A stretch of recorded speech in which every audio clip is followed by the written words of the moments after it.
Une grève massivement suivie et une manifestation à l'appel de l'ensemble des syndicats de l'audiovisuel public contre le projet de suppression de la redevance. Une menace, selon ces centaines de salariés de différents médias publics.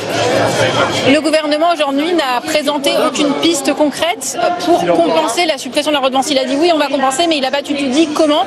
Il a dit ça sera pris dans le budget de l'État. Alors le budget de l'État, c'est les profs, c'est les hôpitaux, c'est les policiers. On ne pense pas qu'à nous, on pense globalement à France Télé, à Radio France, tous les médias publics, le principe même de médias publics.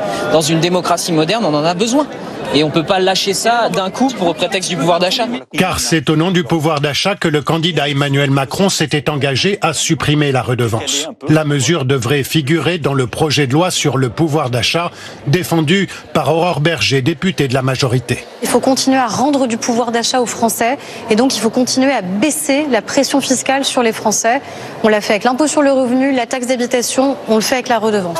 La redevance est intimement liée en France à l'existence de l'audiovisuel public. Toutes les émotions pour 1,38 franc par jour, c'est ça la redevance. Créée en 1933 pour financer l'essor de la radio, elle est élargie à la télévision publique en 1949. Chaque foyer disposant d'un téléviseur y est aujourd'hui assujetti. Pour 138 € par an, payé par 23 millions de foyers pour un montant total de 3,2 milliards d'euros. Cette taxe est directement allouée au financement de différents médias publics, notamment France Télévisions, Radio France, Arte ou encore France 24. Elle permet le financement du cinéma, du documentaire, de la création en général, à l'image de l'Orchestre Philharmonique de Radio France, et bien sûr de payer un service public de l'information. L'annonce de sa disparition a divisé les Français.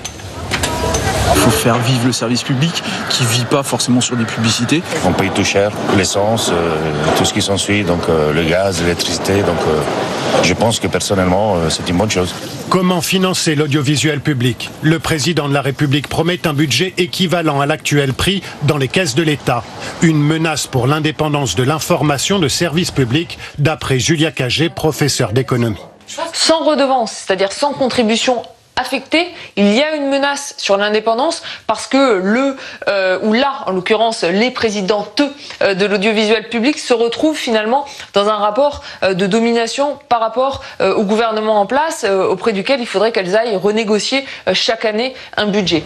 Ces questions devraient être débattues au Parlement dans les prochaines semaines.